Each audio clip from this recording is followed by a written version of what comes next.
right, gang, welcome to this episode of the Dealer Playbook Podcast, sitting down with none other than Ilana Shabtay, the VP of Marketing at Auto Leadstar. They've been very busy these days. Lots of exciting news we're going to dig into. Ilana, thanks so much for joining me on the Dealer Playbook Podcast. Thanks for having me. Pleasure. So I did a little creeping. I find out that our beloved Ilana has a background in psychology and neuroscience. And I can't help but wonder.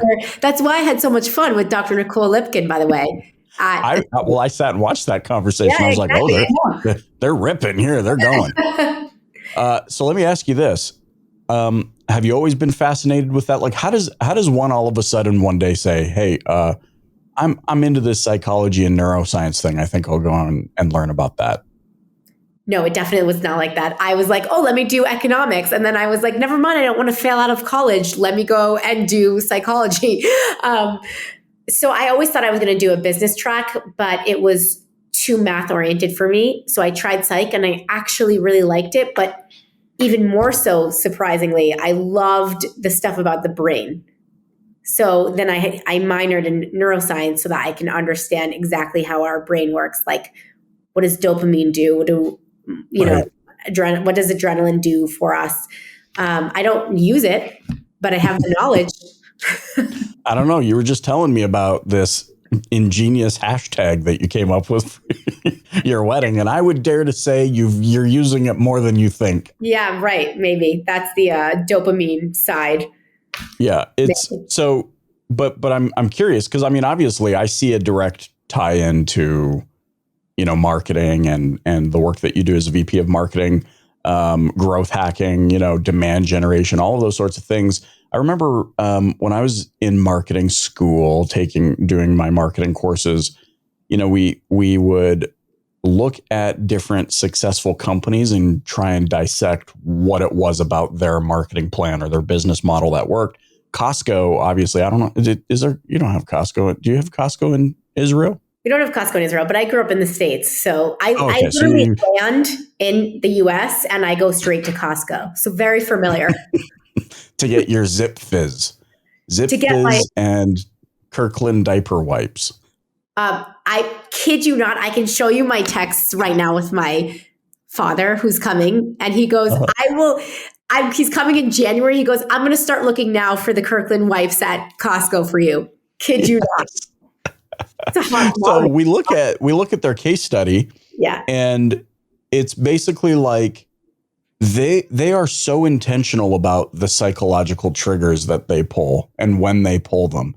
Not just the well-known the reason why they put their rotisserie chicken at the back of the store and will never raise prices on it and things like that, but like the whole membership thing and the exclusivity trigger and like there's just so many things that I think are really interesting. So as you contrast what you do today at Auto Leadstar against your understanding of neuroscience and psychology, what are some of those behaviors that you see on the regular that you're like, oh, that's a surefire. If I pull that, boom, somebody's going to take action or somebody's going to do this or they're going to feel a certain way. Are you thinking about it at that level or is it second nature to you?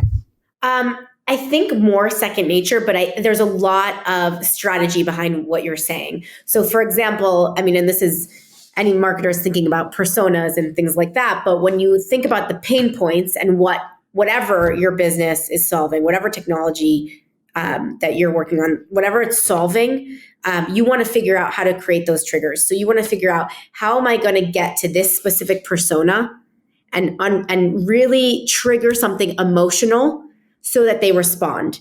And I do think there's a lot of emotion that should go into, what kind of email you're writing, what ad copy, maybe even the colors, right? Like they say that your buttons shouldn't be red because that triggers like a stop versus green, So it does go into strategy. But I also think, Costco's just a genius and they're B2C, so it's a tad different. But at the same time, like we are marketing to people. So even if you're B2B, you're at the end of the day, you want a marketing director at a dealer group to respond to a certain message. You have to be thinking about that. And I think it all starts with pain points because that's what's going to speak to people and that's what's going to trigger the emotion. Right. Yeah. And And there's also this other interesting thing. I don't know if you can name it. I've never been able to name it, but it's this Costco concept where I'm like, oh, I'm so disciplined, Ilana. I'm going in and getting nothing but bananas and I'm coming straight out. And Kirkland diaper wipes and a tub of peanut butter, and $400 later, I'm like, I'm not mad about this. I'm actually really happy that they drew a smiley face on my receipt for no reason and like pretended they, but like, yeah, I mean, I don't feel taken advantage of. I feel like they did me a service still, where if you contrast that against automotive, I feel like if that happened and I walked out of a dealership, it'd be like, I got bamboozled. I came in for a Prius and I walked out with a Highlander and, all the things. And now I'm mad. Yeah. Well, I mean, that's more on the dealership side. They have to figure out the psychology of making people feel really good when they come out of the store. Right.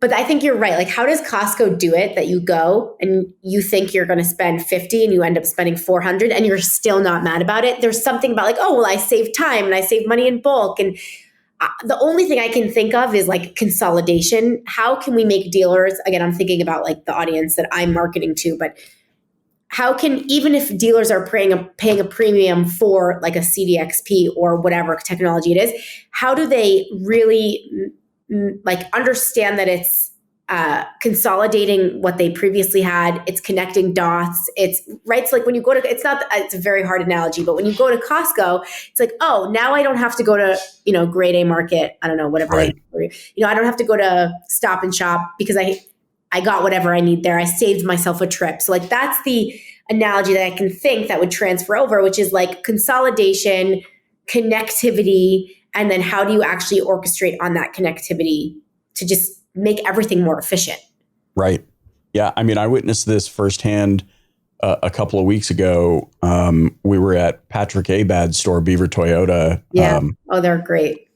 Holy moly is like, I don't know what other words to it. I mean, there are other words, but this is a kid friendly show. So YouTube makes me signify with every upload. It was like, this is we've been talking in this industry for so long about this idea of a destination store, and they just went and did it. I felt like I was at a Disneyland gift shop while also at my favorite restaurant, while also there was a place for kids to hang out. There was a grand piano. I tickled the ivories a little bit while I was there.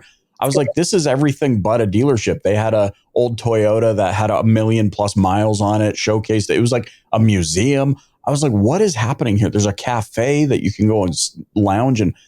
And it got me to thinking like, oh, they are creating reasons to come here in the same way, to your point, that Costco is creating a very real reason, real need, and an emotional attachment to come here. Like, I would not be surprised if we called up Patrick and said, do people just come to your store to hang out? And he'd be like, oh yeah, what's the big deal? Like, it would be nothing to him. But they've also thought, and Costco does this too, because they've thought of everything. So it's also like, well, they don't want anyone to be hungry because they don't want them to be hangry while shopping. So let's set up a nice cafe. Obviously, Costco has, I don't know if it's still like $1 pizza or $1. Yeah, right. Ice cream or whatever, hot dogs, whatever it is. But like, they've also set up the infrastructure so that when someone goes there and a kid is screaming, I'll get them ice cream. Someone goes there, they're hungry, they're not trying to run out of the store, they're going to order and get whatever they can from Costco. Right. So they've obviously done the same, in addition to the entertainment and just having a good feeling and hitting on the emotion, right? Because like, you want someone to have a positive emotional response when they walk into the store. They've also made sure that they've covered all their bases in terms of like basic human needs, which is just as important. That's great. It makes me think about, you posted something 3 years ago. Oh, geez. Here we go. And it was a speaker reel. You were announcing a session, I want to say at, I don't know, you were speaking at one of the conferences, and your session was essentially about how dealers ought not be worried that no, technology is not going to take over your jobs. It's not going to put you out of business. It's going to enhance your abilities. And I find this, the reason I want to bring this up and get your thought on it is because, we see this narrative still in the industry where we get so hyper focused on something that could potentially have a negative effect, through the lens we tend to look at things through. But if we just stopped and realized that we can leverage technology, we can leverage in-store experience, we can leverage our people, we can empower ourselves and our people. If we started focusing on the right things, perhaps just maybe we won't be so worried about surviving through economic downturns, and we will actually thrive like those rare few who really do thrive during seasons like what we're kind of all going through with high inflation and interest rates and all those sorts of things. What's your take on that? What's your perception about where dealers should be focused, and is technology coming for us? Oh, so yeah, that was probably before IDS in 2019, if I'm correct. It might not be that one, but that's what I think it is. That's when people were starting to talk about automation, and dealers were extremely scared that it was going to take over their jobs. And I think, first of all, technology is coming whether dealers like it or not. So they might as well figure out a way to make it more efficient, meaning anyone who's using technology, it should just make their processes more efficient. And I think that should be we should educate on that so that, yes, dealers have a more positive relationship. And I think we're getting there, but a positive relationship with innovation. That's number one. Number two, and this is, I'm going to actually steal something that I heard recently from Ben Hadley, who was explaining how did automotive, and then I'll get to the point, of course, how did automotive get so behind? Again, I cannot take credit. This is totally Ben's explanation, and I just loved it.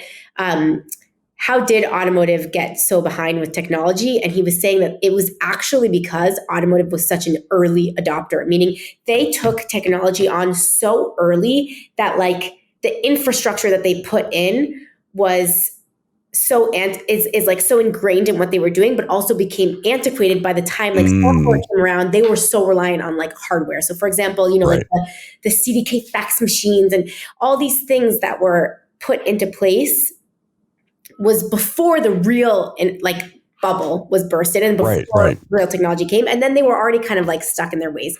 So I feel like that has set up the industry for certain responses and how they actually respond to innovation and technology, because again, total hypothesis off of Ben's hypothesis, which again, I think is accurate, but the response to technology, they had a very fast response, but then they got stuck in a way because they were almost too early. I wonder if that subconsciously has some kind of influence on the industry. I'm not sure, but it's almost is this going to set us back? Is this going to put us forward? Is it too early? Is it too late? I mean, I don't know. But I'm glad you paraphrased Ben, because if he was here, this conversation would have to extend by about 7.5 hours. Yes, but it would be so much more powerful. So no, well, hey, don't discredit yourself. I'm picking up what you're putting down. I was speaking at 800% Club, Glenn Lundy's deal, a couple of weeks ago, and each time he does one of these events, there's a theme. So 4 months ago, it was leadership matters. At this particular event a couple weeks ago, it was technology matters. And it dawned on me as I was getting up to speak, I'm like, this room hates technology. Typically, to your point, there is this love-hate relationship with tech, especially in the auto industry. And I think Ben's onto something. And I think I'm going to fact check him. He probably stole this hypothesis from Aristotle or something, because he just he goes to the stars and comes back, and you're like, how do we get here? But I like where I am all of a sudden. Totally. So, I kind of started off with this question of okay, show of hands, who hates technology? Of course, 75% of the room raises their hands. And I didn't ask it, and I wish I would have, but the thought came into my mind. This question came into my mind. Then why are any of you so comfortable selling it? It's oh, you thought you were selling a car? You thought you were selling automobiles? That thing is a supercomputer. You guys are selling appliances. You're selling technology.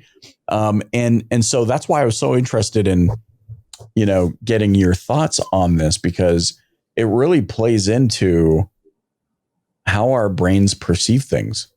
And what we're doing something perhaps on autopilot. And to your point, probably because we were such early adopters that we've maybe got lost along the way, that has limited our vision and limited our ability to see what it is that we're actually doing. And if we were to call up, a Tesla owner and be like, what's your favorite thing about this vehicle?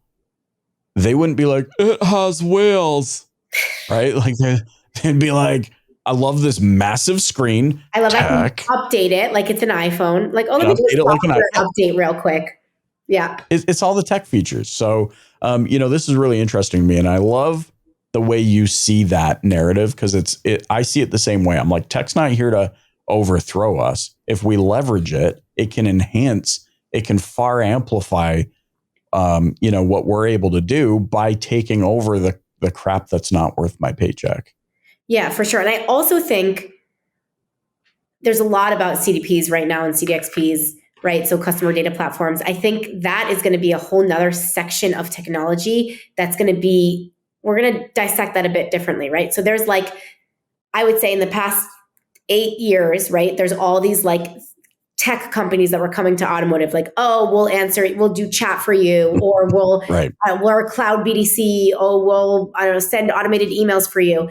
But now there's this overarching customer data platform concept, which is okay, you have all of this tech that's enabling your sales team, your marketing team, enabling your business. Now, how do you connect the dots? And I think it's going to be a lot more about connectivity now. Of course, technology is just as important, and the CDP itself is a technology, but it's a different type of layer kind of that sits on top. That's the way I think about it. And I think that will be a nice way to kind of get dealers a little bit more excited about the tech that they are potentially investing in. Because now it's okay, now I can connect the dots and I can enable my people and empower my people to see one shopper view, one inventory view, and make decisions based off of that, which is very much more like an enablement service than a replacement service. So that will be interesting. I'm here for that. So you started working at Auto Lead Star 7 years ago when you were 13 and a half years old. There you go. Mm-hmm. Where it started, where it is now, I'm not going to do your announcement for you. I want to encapsulate the excitement of hearing you announce this big round that you guys have done. But where did you guys start? Where are you at now? Where are you guys headed? Wow, where did we start? We started, so yes, very exciting.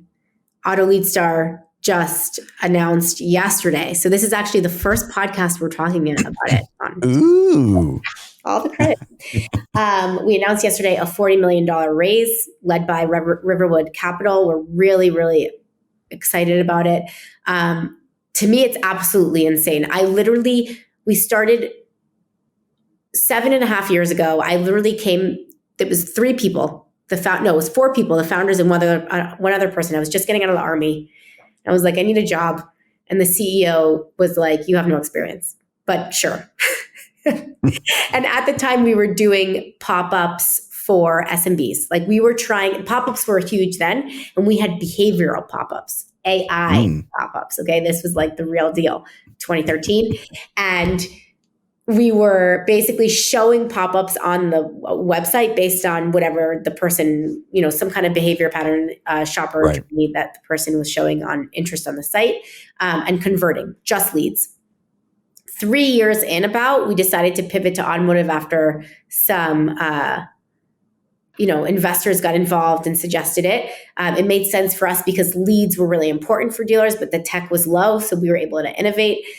From that, we have just been innovating the product so much. So we became literally a behavioral pop-up solution to a full CDXP platform within 4 years. I mean, it was 4 or 5 years. It was really impressive. A lot of important dealers along the way that gave us incredible feedback to get us here. So Quirk Automotive in New Hampshire and Massachusetts, super instrumental in being beta partners and helping us. Walzer Automotive, extremely instrumental, and just helping us understand how do big groups operate, what are pain points, what data do they want to see, how do we enable their marketing more, how can we connect dots for them more. So that's just been like a crazy evolution. And we got into like the ad space, automating the ad space a couple of years ago, now into email. See, I'm a little bit more into like enabling and activating CRM. So it's just been a wild ride. Love it. Yeah. For those that might not be familiar, explain CDXP in terms that they would just, the everyday person would understand. Yeah. So CDXP comes from CDP. So CDP is a customer data platform. And what it does is it basically, it's different than a CRM. CRMs are obviously very important. What CDPs do are that they give you a platform that will give you the 360 view on a certain customer. So it's not necessarily a place like the CRM where you'll put in information like, oh, I spoke to this person. Oh, I'm going to call them. It's not necessarily activity based. Rather, you have someone sitting, right? John Smith is in your CRM and he exists as a person that's interacted with your business. And now you can see every single thing about them. They saw an ad, they clicked on the ad, they went to your website, they came back to your website, they bought a car, they had an appointment. Right. It really consolidates everything so you can see 360 views and then make decisions. Now, CDXPs, which is customer data and experience platforms, orchestrate on that data. So it gives you the ability to actually layer on marketing automation based on the customer information. Both are super important. Obviously, a CDXP has more functionality because it allows you to make the data-driven marketing decisions based on the customer data that you have. It's an extremely hot space outside of automotive right now and inside of automotive. I think it's important for dealerships to really understand how it's different than a CRM. I think that's going to be the biggest thing here, because it's different, but it feels similar when you first hear about it. And that would be important for education. Yeah, and I think it's important going full circle back to Costco. It's no fluke that companies like Costco, Target, Walmart. Yeah. What are the equivalents in Israel? I must know. There's nothing like a good department store in the States, but we have like something called Osherad, and it's like not much sexier name than Target. I think Target is pretty sexy. Target. It's nothing like Costco. Nothing like. Nothing. Okay. Well, we'll forget about those. But the successful ones in North America, we have that's probably the closest. I think it's important that the automotive industry, retail auto dealers understand these companies don't rise to the success that they do by just guessing. They have very real tech assisted platforms that are helping, to your point, which I think is so solid. They're able to get this 360 degree view of Sally, the stay at home, works from home mom who has kids in daycare, whose, husband is way too addicted to video games. Like they know. Yeah, they should know. Like with all of this type of data. And I can't help but think, well, what happens when we get more of this type of technology, these insights into the hands of dealers? But I want to ask you one last question. As a marketer who has access to, don't fact check the number, but it's boatloads of data. The number is boatloads. There you go.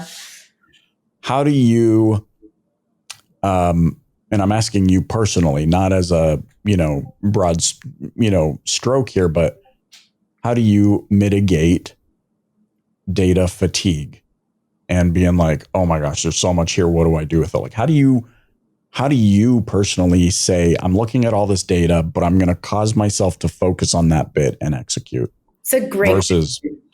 Not doing anything at all. No, it's a great question. Thankfully, I just hired someone who loves data. So that's the real answer. If you want to be real, that's the real answer. And he just loves it. And he sits there and he can just connect dots and look at data all day. Even when he talks to me about it, I get fatigued. I'm not even looking at it. Okay. So it's really a challenge. I think you have to be really focused on what you want to achieve. So I kind of think of it as like channels. Okay, I want to figure out how to maximize and optimize SEO or paid ads. Right. Look at that, figure out, what does the traffic look like? Can I create retargeting audiences from that traffic? Do I have the right ads set up for different funnels? Meaning it's very, very hard to do that for every single channel in any given moment. So you really have to figure out like what are my top channels, and then how do I slowly optimize and break it apart. So I have this amazing guy, his name's Aaron, and he is looking at everything. And then we kind of pick what's the best channel and then optimize based on that. It's a real question. And I salute all marketers and all data scientists that can sit in that data all day. You heard it here first. Get someone else. Get someone smarter than you. I love it. No, it makes absolute sense to me. I guess I do have one follow-up question to that, and then I'll wind it down. I find personally, I've struggled with this in my career where it's like we have this desire for immediacy, especially in marketing. It's like, I got to run the campaign. I must see a one-to-one mapping to an equivalent or higher valued result. Yeah. How do you navigate that, or how would you recommend navigating that? Because clearly, I mean, things take longer than we all want to admit. And I feel like sometimes, especially in this fast-paced social media world where we get to see the best parts of people's fake lives all the time. Love that. Yeah. Like what do you recommend as an approach to like, hey, like as a marketer, it's going to take time. Like it's going to take more time than you think. How do you guys navigate that and maybe phase line that out at Auto Lead Star as you're working on your initiatives? It's another great question and something I struggle with because I also am extremely impatient. So I think first thing is have the long-term goals. Consciously set long-term goals because you're not going to be able to see any result within, 2 days. Right. That's number one.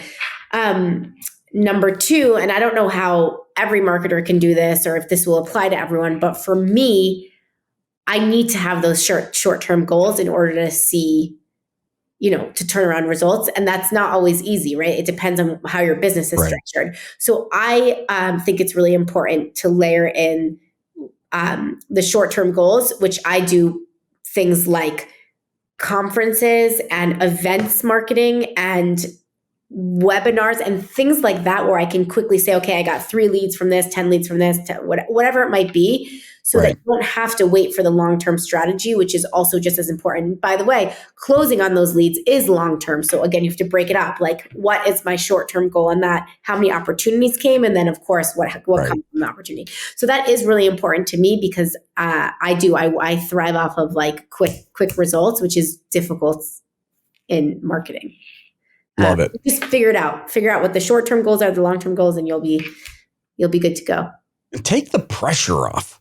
For those of you watching and listening, just take the flipping pressure off. I mean, none of us know how much time we've got here on the face of this planet, but while we're here, all we've got is time. So just use it. It's going to go by anyways. You might as well fill it with, to Ilana's point, you might as well fill it with activities that are going to map to something. So finally take the time. And you know what I find too, Ilana, is you get into a rhythm where all of a sudden, once that momentum builds, it starts to feel like things are happening more consistently. I find getting started, like many other, I mean, we could talk fitness, we could talk anything. Getting started is always the tough part. But I love getting that kind of a response and asking people that question, because I want more and more of the listener base and viewership to take the pressure off and just understand it's going to take time. Anything worthwhile, like if it's worthwhile, it should be worth the while. It's going to take time. Yeah. I love this conversation. Congratulations on big announcement this week at time of recording. $40 million raise is no small feat. You guys have done some tremendous things. Super excited to be able to chat with you. How can those listening get in touch with you and learn more about Auto Lead Star? Thanks for asking. Definitely go to our website. I'm also very responsive on LinkedIn, Ilana Shabtay. I run my own podcast, Inside Auto Podcast. That's not how they can get in touch with me, but enjoy it if you want. I had to take the opportunity. That's it. I hope everyone gets in touch. Get that started at autoleaser.com or, LinkedIn message. Ilana Shabtay, thanks so much for joining me on the Dealer Playbook podcast. Thanks for having me.